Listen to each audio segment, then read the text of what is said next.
Assalamualaikum warahmatullahi wabarakatuh. Innal hamdalillah nahmaduhu wa nasta'inuhu wa nastaghfiruh wa na'udzu billahi min shururi anfusina wa min sayyiati a'malina. Man yahdihillahu fala mudhillalah wa man yudlil fala hadiyalah. Asyhadu an la ilaha illallah wahdahu la syarikalah wa asyhadu anna Muhammadan 'abduhu wa rasuluhu wa safiyyuhu wa khaliluhu. بلغ الرسالة وأدى الأمانة ونصح الأمة وكشف الله تعالى به الأمة حتى أتاه من ربه اليقين.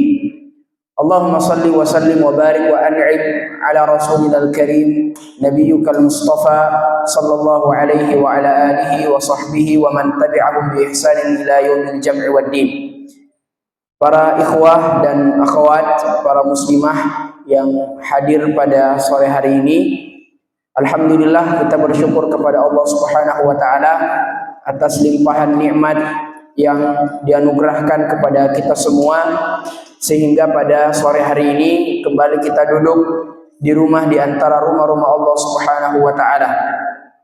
Dan kata Nabi sallallahu alaihi wasallam, "Majtama'a qaumun fi baitin min buyutillah yatluna kitaballah wa yatadarasunahu fima bainahum illa nazalat alaihimus sakinah wa ghasyiyatuhumur rahmah wa haffathumul malaikah wa dzakarahumullahu fi man indah." Hadis yang sangat familiar yang mungkin sering kita dengarkan. Nabi sallallahu alaihi wasallam bersabda, tidaklah satu kaum berkumpul fi baitin min buyutillah, di rumah di antara rumah-rumah Allah Subhanahu wa taala. Dan kumpulnya bukan hanya sekadar nunggu waktu salat atau sekadar zikir dan seterusnya. Akan tetapi mereka yatluna kitab Allah, membaca ayat-ayat Allah Subhanahu wa taala, firman-firman Allah, dan mengkaji apa yang disabdakan oleh Nabi sallallahu alaihi wasallam, illa nazalat alaihimus sakinah. Dan ini keutamaannya di sini. Bagi mereka yang selalu duduk di rumah di antara rumah-rumah Allah, hadir di pengajian, hadir di majelis ilmu, akan diturunkan pada majelisnya, pada majelis tersebut as-sakinah, adalah ketenangan. Kenapa Allah Subhanahu wa taala menurunkan ketenangan di majelis ilmu? Karena Allah Subhanahu wa taala ridha dan cinta terhadap apa yang dilakukan hambanya tersebut ketika dia duduk di rumah di antara rumah-rumah Allah Azza wa Jalla. Wa ghasyiyatuhumur rahmah wa haffathumul malaika wa dzakarahumullahu fi man indah. Kemudian juga Allah Subhanahu wa taala selain menurunkan as-sakinah pada majelis tersebut, juga Allah Subhanahu wa taala melimpahkan rahmatnya dan kasih sayangnya yang sangat banyak. Wa haffathumul malaika wa dzakarahumullahu fi man indah. Dan diturunkan kepadanya para malaikat-malaikat. Kemudian para malaikat-malaikat ini menyaksikan siapa yang hadir di majelis tersebut. Kemudian mencatat siapa-siapa yang hadir. Wa dzakarahumullahu fi man indah. Kemudian disebutkan nama-nama tersebut yang hadir pada majelis tersebut di hadapan Allah Subhanahu wa taala. Afala busyra li hada? Apakah kita tidak senang dan gembira ketika misalnya Bapak Presiden, orang-orang yang terkenal, memiliki manzilah, menyebutkan nama kita? Apatah lagi yang menyebutkan nama kita atau disebutkan di hadapan pencipta alam semesta, pencipta kita semua. Hadirin wal hadirat, kaum muslimah yang dimuliakan oleh Allah Subhanahu wa taala. Alhamdulillah, pada sore hari ini kembali kita mengkaji ayat-ayat Allah Subhanahu wa taala. Namun pada hari ini sejatinya tema yang diberikan oleh panitia adalah tafsir surah Abasa di ayat yang ke-11 dan seterusnya. Tapi kami bersifat naib, ya, pengganti dari ustadz yang biasa mengisi sebelumnya pada kajian ini. Maka kami menyampaikan kepada panitia dan para ustadz yang biasa menyampaikan kajian di sini bahwa untuk pekan ini, ya, untuk pertemuan ini, kajian kita dirubah temanya, dirubah tema pembahasannya dengan pesan-pesan Rasulullah SAW kepada wanita. Dan ini insyaallah taala sangat bermanfaat bagi kita semua, apatah lagi kaum muslimah yang memiliki banyak kiprah dalam kehidupan dunia ini, kehidupan rumah tangga, kehidupan bersama anak, mengurus suami, mengurus mertua, mengurus orang tua, mengurus anak-anak, dan hampir semua aspek kehidupan masuklah di sana kaum wanita. Dan pertama, kita sampaikan bahwa kajian yang seperti ini, kajian khusus muslimah, ya ini sudah ada ya sejak zaman Nabi SAW. Ketika itu Nabi SAW membuat satu majelis, dan di majelis yang pertama, barisan yang pertama itu kaum lelaki, kemudian barisan kedua ada kaum perempuan, kemudian salah seorang sahabiat atau wanita menyampaikan kepada Nabi SAW, ya Rasulullah, kami juga ini butuh nasihat, kami juga ini butuh ta'lim, butuh pengajaran darimu ya Rasulullah. Kemudian Nabi SAW ya bentuk memuliakan wanita itu, beliau SAW langsung datang di majelisnya, atau biasanya dia buat, silakan buat satu majelis di rumah fulanah, kita duduk kemudian mendengarkan materi atau mendengarkan ayat-ayat yang dibaca oleh Nabi SAW khusus muslimah. Jadi kami sampaikan kembali bahwa kajian seperti ini sudah ada sejak zaman Nabi SAW, dan sisa untuk kita teruskan karena ilmu bukan hanya untuk orang-orang tertentu. Ilmu itu untuk semuanya. Ya. Dan ini menunjukkan kepada kita bahwa dakwah ini untuk semuanya, bukan untuk orang-orang tertentu. Dakwah ini untuk semuanya, baik laki-laki maupun perempuan, harus disampaikan kepada semuanya. Kemudian yang kedua, menuntut ilmu itu bukan hanya untuk laki-laki, bukan hanya untuk orang-orang tertentu, tapi kata Nabi SAW, talibul ilmi fariidatun ala kulli muslimin. Ya, fariidatun diwajibkan kepada mereka yang berislam, bukan hanya seorang muslim, tapi ketika dia berislam, maka tanggung jawab dia adalah menuntut ilmu agama. Ya, begitu banyak keutamaan-keutamaan ayat-ayat Nabi, ayat Allah dan sabda-sabda Nabi kita Muhammad SAW yang menunjukkan bahwa ilmu, bahwa dakwah itu untuk semuanya, bukan hanya untuk orang-orang tertentu. Dan juga Nabi SAW memberikan kita busyra bagi mereka yang istiqomah ketika dia belajar, ketika menuntut ilmu. Kata Allah Subhanahu wa taala, innal ladzina qalu rabbuna Allah tsumma istaqamu tatanazzalu alaihimul malaikah alla takhafu wa la tahzanu wa abshiru bil jannah allati kuntum tu'adun. Kenapa kami mengangkat ayat ini? Karena biasanya ibu-ibu itu, kaum muslimah itu sibuk, ya, entah sibuk dengan kegiatan-kegiatan sosialnya atau kegiatan-kegiatan rumahan, ya. Maka ini adalah nikmat kalaulah kita sebagai seorang muslimah juga bisa menghadirkan diri kita dalam pengajian. Ya. Makanya kata Nabi SAW, ni'matani maghbunun fihima katsirun minan nas, as-sihhatu wal faraq. Ada dua nikmat yang kata Nabi SAW sering dilalaikan oleh manusia, baik laki-laki ataupun dia perempuan, as-sihhatu wal faraq.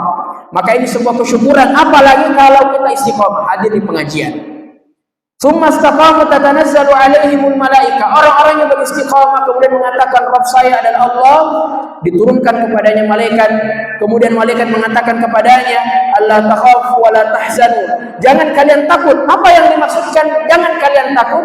Jangan kalian takut kalaulah kalian sudah mati, janganlah kalian takut bagaimana keadaan keluargamu. Wala tahzanu, dan jangan kalian bersedih dengan kehidupan dunia. Wa abshiru bil jannati allati kuntum tu'adun. Kemudian malaikat memberikan busyra, kembali kabar gembira kepadanya, akan diberikan atau akan dimasukkan ke dalam surga yang mereka dambakan.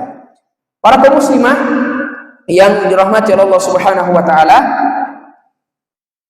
juga dengan adanya kegiatan seperti ini juga menunjukkan bahwa syariat kita memuliakan wanita. Syariat kita memuliakan wanita. Kata Allah Subhanahu wa taala dalam surah Nisa, "Ya ayyuhalladzina amanu la tarithu nisaa karha wa la ta'buluhunna" ila akhir ayat. Jangan, ya wahai orang-orang yang beriman, tidak halal bagi kalian untuk mempusakai wanita dengan jalan paksa, dan janganlah kalian menyusahkan mereka. Artinya Allah Subhanahu wa taala juga memberikan jalan kepada kaum muslimah, kaum wanita untuk mempertahankan harga diri mereka. Hadirin para wal hadirat, para kaum muslimah yang dirahmati Allah Subhanahu wa taala. Tema kita pada sore hari ini insyaallah taala tentang pesan emas Nabi sallallahu alaihi wasallam kepada seluruh kaum wanita yang diciptakan oleh Allah di dunia ini. Kata Nabi sallallahu alaihi wasallam, "Ya ma'syaran nisa, tasaddaqna wa aktsirna minal istighfar." Wahai sekelompok kaum wanita, tasaddaqna wa aktsirna minal istighfar. Perbanyaklah kalian sedekah dan perbanyaklah kalian beristighfar, memohon ampun kepada Allah. Fa inni ra'aitukunna aktsaru min ahlin nar. Karena saya ini melihat kalian, kebanyakan dari kalian itu adalah penghuni neraka. Ya, kalau kita lihat hadis ini luar biasa. Dan yang katakan ini bukan kami, yang katakan langsung Nabi SAW kepada kaum wanita. Inni ra'aitukunna aktsaru min ahlin nar. Saya melihatmu, saya melihat kalian ini, wahai kaum wanita, lebih banyak daripada laki-laki yang bisa masuk ke dalam neraka. Ya. Dan kebanyakan penghuni neraka memang seperti itu, karena majal mereka, kesempatan mereka untuk bermaksiat lebih terbuka. Apalagi laki-laki, kita disuruh, diperintahkan untuk menundukkan pandangan. Kullil mu'minina yaghudduna min absarihim wa yahfadhu furujahum dzalika azka lahum wa kullil mu'minat yaghuddna min absarihim wa yahfadhna furujahum. Semuanya Allah perintahkan untuk menjaga pandangan. Tapi kata Nabi SAW, salah satu fitnah yang paling terbesar yang akan diuji oleh akan diuji kepada laki-laki adalah fitnah wanita. Makanya kata Nabi, ya saya melihat kalian di antara kalian ini banyak ya akan masuk ke dalam neraka. Maka ketika itu, ketika para muslimah mendengarkan perkataan Nabi SAW, "Ya ma'syaran nisa, tasaddaqna wa aktsirna minal istighfar." Wahai para kaum wanita, aktsirna, ya, perbanyak sedekah dan perbanyak memohon ampun kepada Allah. Maka ketika itu salah seorang sahabiat, salah seorang wanita berdiri, kemudian menyerahkan anting-antingnya kepada selendang Bilal bin Rabah. Di antara mereka ada yang mengeluarkan cincinnya dari jari-jarinya, kemudian dia letakkan di selendang Bilal bin Rabah. Di antara mereka ada yang melepaskan kalungnya, kemudian meletakkannya di selendang Bilal bin Rabah. Dan ini menunjukkan, kalaulah biasanya para sahabat ketika mendengarkan hadis langsung mengamalkan, apalagi seorang sahabiah. Ya. Dan ini memang perintah. Ketika datang kepada kita an-nahyu, larangan atau al-amr atau perintah, hendaknya untuk kita langsung apa? Langsung kita kerjakan. Contoh misalnya ayat tentang hijab. Ayat tentang hijab. Ketika di zaman dahulu, sebelum ada hijab, turun ayat hijab, maka para wanita ketika itu langsung menarik horden-hordennya, kemudian memasangkannya di atau menutup auratnya. Biasanya kita sekarang ya nggak apa-apa Ustaz, doakan saja semoga dapat hidayah bisa pakai hijab, atau doakan saja semoga ya saya makin begini makin seperti itu. Dan ini menjadi poin penting bagi kaum muslimah tentang sabda Nabi kita sallallahu alaihi wasallam. Kemudian ketika para sahabiat, para kaum wanita mendengarkan hadis ini, di antara mereka ada yang bertanya, "Wa ma lana ya Rasulullah, aktsir lana minal ahlin nar?" Ya. Wahai Rasulullah, apa yang menyebabkan kami ini kaum muslimah banyak dimasukkan ke dalam neraka? Ya. Jadi ini menunjukkan bagaimana inisiatif dan rasa penasaran dari para sahabat ketika mendengarkan satu hadis yang mungkin berbau ancaman atau berbau tentang azab, maka mereka ada di antara mereka menangis, ada di antara mereka ingin mendetailkannya lagi. Ini Rasulullah, siapa yang dimaksudkan? Ya. Mengapa di antara kami banyak penghuni neraka ya Rasulullah? Artinya apa sebabnya? Apa sebabnya kebanyakan dari kami dimasukkan ke neraka? Sama saya ini, kalau ada orang sakit, terus ke dokter, dok saya ini sakit ini dok, terus dikasih obat, minum obat, tapi ternyata penyakitnya masih berlangsung, bahkan tambah parah. Nanti dia kembali ke dokternya dan mencari, apa sebenarnya sebabnya dok, ini penyakit saya tambah keras. Nah sama ini, meskipun sudah disampaikan, wahai para kaum wanita, aktsirna minal istighfar, ya, berbanyak beristighfar, tasaddaqna wa aktsirna minal istighfar. Tapi di antar sahabat ini, ya, mewakili mungkin kaumnya, ingin bertanya, kenapa? Apa sebabnya ya Rasulullah? Banyak di antara kami dimasukkan ke dalam neraka Allah Subhanahu wa taala. Faqala Rasulullah sallallahu alaihi wasallam, kemudian Rasulullah menjawab pertanyaan sahabat ini. Takassarna al-la'nah wa takfurna al-ashir. Kata Nabi sallallahu alaihi wasallam, kenapa di antara kalian ini banyak dimasukkan ke dalam neraka? Karena kalian ini suka memperbanyak laknat, suka melaknat. Ya. Kemudian banyak kufur. Banyak di antara kalian ini ada yang enggak bersyukur. Ya. Takassarna al-la'nah, kalian ini memperbanyak laknat. Dan memang secara umum kalau kita lihat wanita itu mulutnya kadang cepat melaknat, cepat keluar kata-kata yang enggak pantas. Ya. Makanya kata Nabi, takassarna al-la'nah, dikit-dikit seperti ini dikatain anaknya, dikatain suaminya terlambat pulang, dikatain kamu selingkuh, kamu gini, cepat melaknat, cepat mengambil kesimpulan sebelum mendengarkan bayan, penjelasan. Ini bukan kata saya ibu-ibu sekalian, ini kata Nabi SAW, dan kami berusaha untuk bisa menyampaikannya. Wa takfurnal ashir, dan banyak di antara kalian ini kufur. Artinya kalian gak bersyukur dengan nikmat yang Allah berikan melalui suami kalian. Ya. Dan istri-istri Nabi itu, kalau kita baca surah mereka pernah menuntut kepada Nabi untuk diberikan nafkah yang lebih banyak. Ya, untuk diberikan nafkah lebih banyak.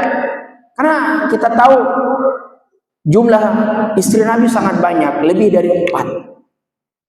Sehingga mereka semua bersepakat untuk meminta kepada Nabi Sallallahu Alaihi Wasallam nafkah yang lebih banyak. Ya.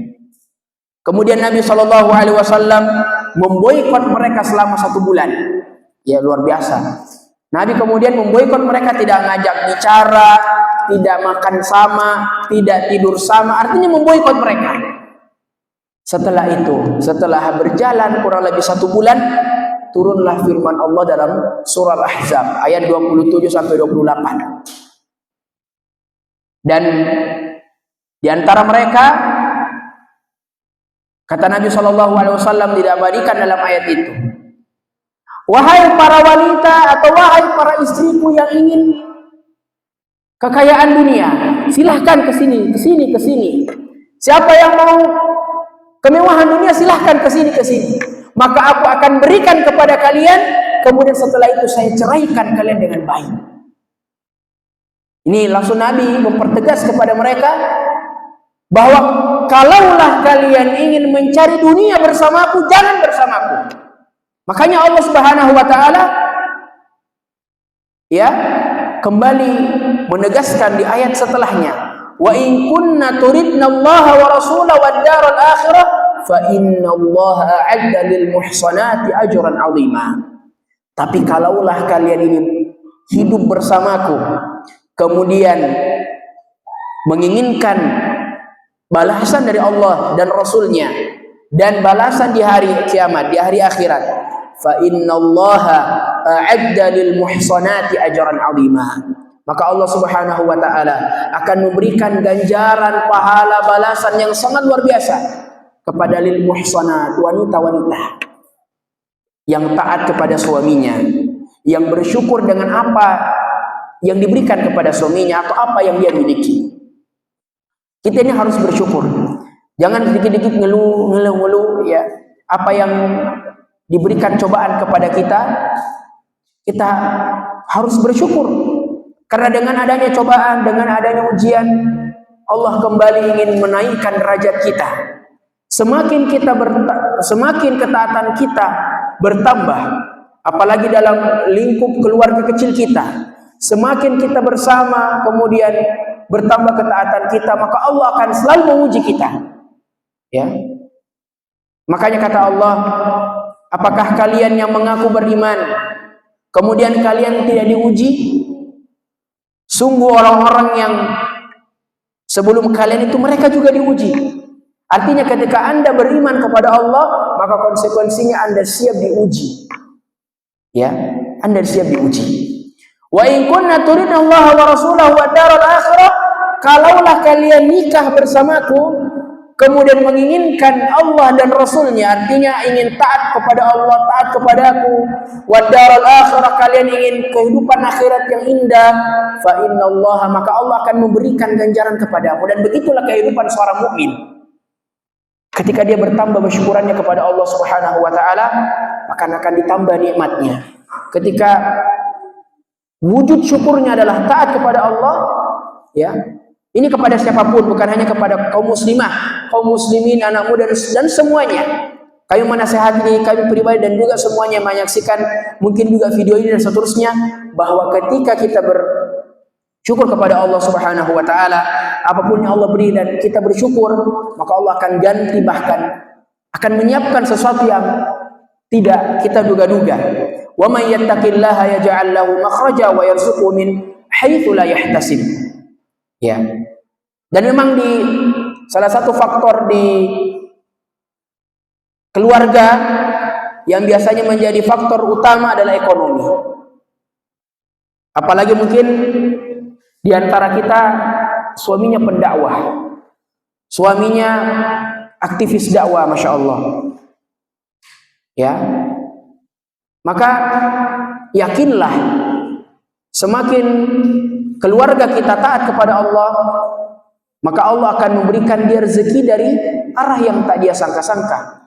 Allah mengatakan, wa may yattaqillaha, barang siapa yang bertakwa kepada Allah, yaj'al lahu makhraja, maka Allah akan memberikan dia solusi dari arah ya min haitsu la yahtasib, tidak ditahu, dari ada saja pertolongan yang Allah berikan kepadanya.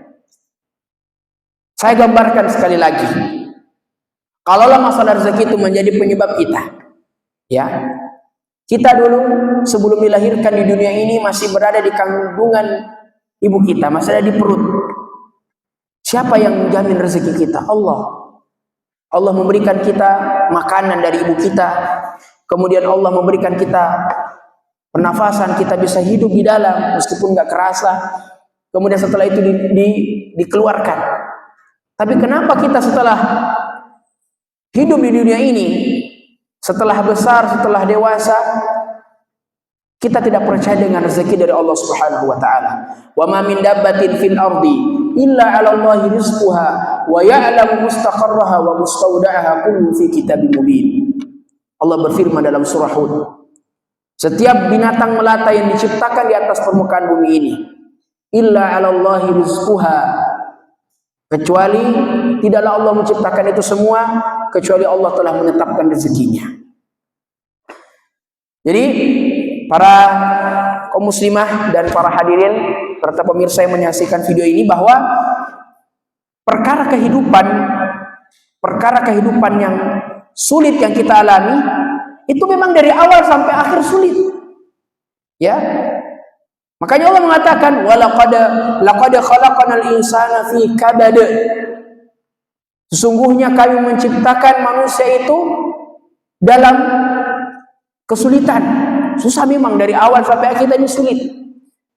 Pas kita dilahirkan sulit. dibesarkan juga banyak kesusahan, banyak kesulitan.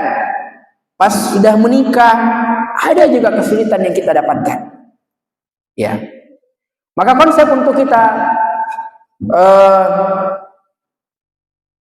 bisa menjadi pasangan yang baik untuk pasangan kita, atau menjadi orang tua yang baik untuk anak-anak dan seterusnya, menjadi muslimah yang baik, kita jangan sampai termasuk dalam firman Allah yang mungkin kita sudah hafal. Allah mengatakan wailul lil mutaffifin, celaka. Kata Allah, celaka bagi al-mutaffifin. Apa itu al-mutaffifin? Al-mutaffifin itu kalau kita jual barang, kalau dia jual barang, ya, dia selalu mau kurangin timbangannya. Tapi giliran dia yang beli, dia selalu mau kasih pas timbangannya. Curang. Jangan sampai kita mau kehidupan kita ini baik, ya. Pasangan kita mau memiliki pasangan yang baik, yang sopan, yang enak, yang lembut, tapi kita nggak ada dari itu semua. Kita nggak lembut, kita nggak baik, kita nggak seterusnya dan seterusnya. Maka kalaulah kita ingin menciptakan pasangan yang baik, mulai dari kita. Ya. Ini juga bagi para bapak-bapak yang hadir mungkin secara virtual, ya. Juga berikan porsi untuk keluarga kita. Jangan hanya kita sibuk dengan dunia sampai melupakan hak-hak mereka. Ya. Jadi hadirin yang dirahmati Allah Subhanahu wa taala, para kaum muslimah azakumullah jami'an. Maka Allah Subhanahu wa taala begitu cinta, begitu suka kepada hambanya yang bersabar. Ya. Karena memang jalan keluarnya dari setiap permasalahan kita yang kita hadapi, ini bagi semuanya, baik laki-laki maupun perempuan, semuanya, semua kalangan. Ketika kita mendapatkan musibah, mendapatkan problem dalam rumah tangga dan seterusnya, solusinya memang sabar. Sabar. Karena dengan kesabaran akan mengantarkan kita kepada qanaah, merasa cukup. Ini udah cukup, nggak usah ditambah lagi. Nggak usah beli-beli ini, beli-beli itu. Ya, nggak masalah. Tidak masalah kita keluar dari rumah, HP kita mungkin bukan iPhone. Tidak masalah kita keluar dengan baju yang biasa, nggak masalah. Yang penting hubungan kita bagus, enak. Nggak masalah kita makan apa aja. Ini qanaah. Dengan kita bersabar dengan musibah yang Allah berikan, atau dengan kita bersabar dengan kondisi yang sekarang kita miliki, maka dengan kesabaran itulah yang akan mengantarkan kita kepada qanaah, merasa cukup. Kemudian yang kedua, di antara jalan atau solusi dari setiap permasalahan yang kita miliki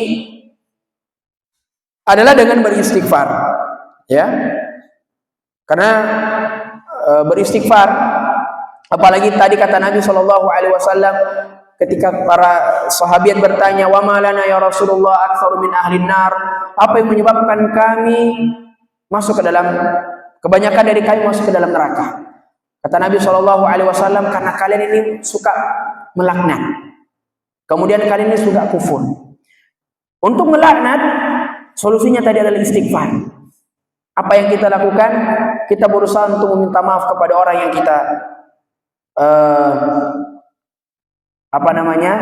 zalimi dan seterusnya.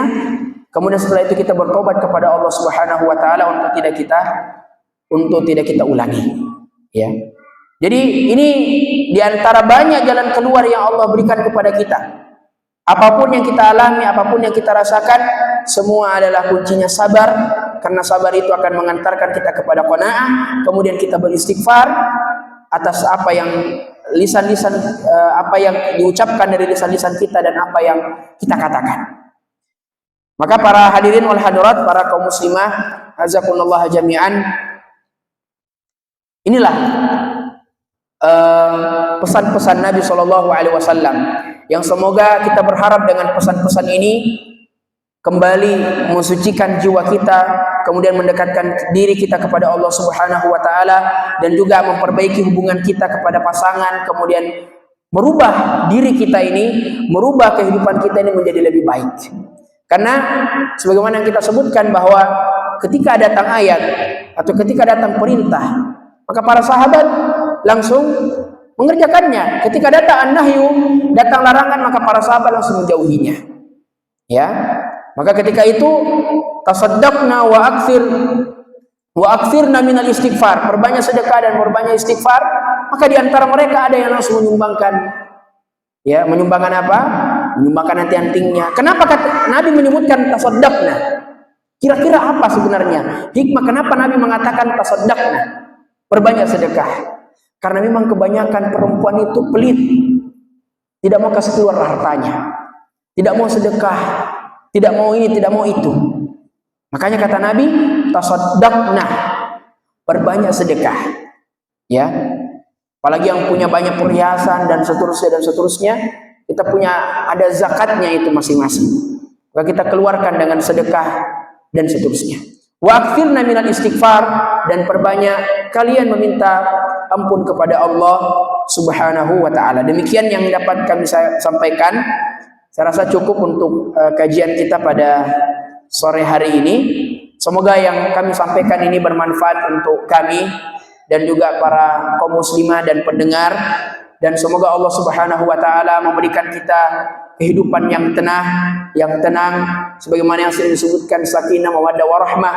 Kemudian semoga Allah Subhanahu wa taala memasukkan kita ke dalam surganya dan mengumpulkannya kita di Jannatul Firdaus. Subhanakallah wa bihamdik, asyhadu an la ilaha illa anta wa astaghfiruka wa atubu ilaik.